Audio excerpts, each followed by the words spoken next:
Dear friends, இன்றைக்கி ரசகுல்லா எப்படி செய்யலான்னு பார்க்கலாங்க. இது செய்கிறதுக்குங்க இப்போ அடுப்பில் பால் பாத்திரத்தை வச்சுங்க 1 லிட்டர் பால் அதில் ஊற்றிருக்கேங்க. அதை நல்லா காய்ச்சிக்கலாங்க. இந்த பாலில் 2 எலுமிச்சம்பழம் கட் பண்ணி அதை பிழிஞ்சுக்கிறாங்க.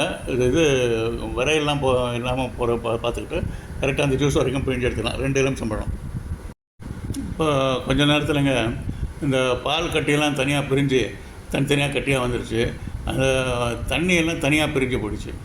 இது அப்படியே நம்ம வடிகட்டியில் இந்த கட்டியெல்லாம் போட்டு அந்த தண்ணியெல்லாம் கம்ப்ளீட்டாக வடிகட்டி எடுத்துடலாம். தண்ணி கம்ப்ளீட்டாக வடிகட்டி எடுத்துடலாம். கட்டியை மாத்திரம் தனியாக வச்சுக்கலாம். இதுலேருந்து தண்ணியெல்லாம் சுண்டி போச்சுங்க கம்ப்ளீட்டாக. அதனால் ஒரு கப்பில் எடுத்து போட்டுக்கிறேங்க. அதை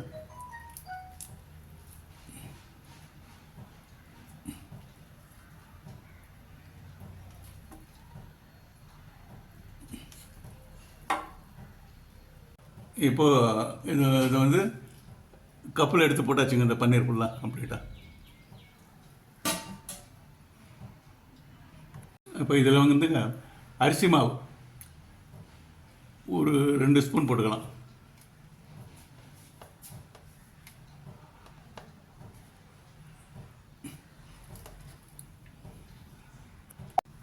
இது அப்படியே நல்லா பசைஞ்சு விட்டுக்கலாங்க அரிசி மாவு போட்டு.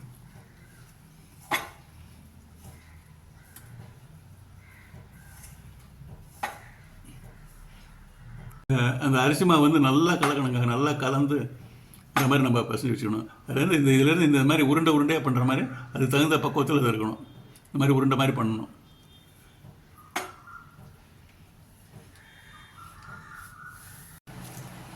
இப்போ இந்த மாவை எடுத்துங்க.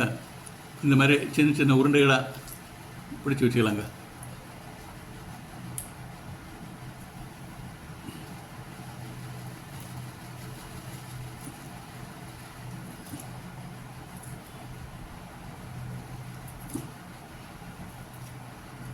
இப்போ எல்லாத்தையும் உருண்டைகளாக பிடிச்சி வச்சாச்சுங்க.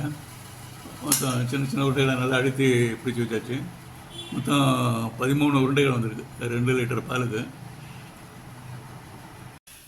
இப்போங்க குக்கரை அடுப்பில் வச்சுட்டு ஒரு 1/2 டம்ளர் தண்ணி ஊற்றியாச்சுங்க. 1/2 டம்ளர் தண்ணி ஊற்றியாச்சு. அதில் இப்போ சர்க்கரையை போட்டுக்கலாம். இது நம்ம கொஞ்சம் ட்ரையல் அண்ட் எரர் மெத்தடில் தான் கொஞ்சம் பார்க்கணுங்க. ஏன்னா தண்ணி இவ்வளோ இருக்குது. இது இந்த இப்போ செய்திருக்கிற உருண்டைகள்லாம் அதில் மூழ்கணும்.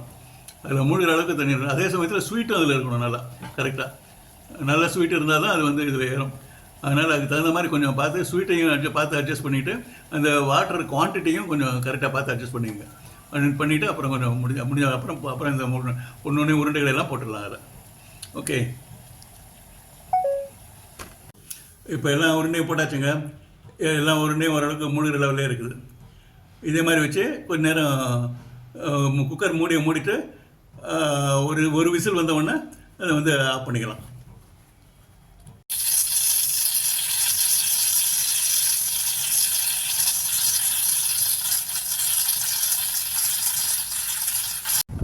இப்போங்க இந்த ரசகுல்லாவை எடுத்து எல்லாத்தையும் பாட்டிலில் போட்டாச்சுங்க.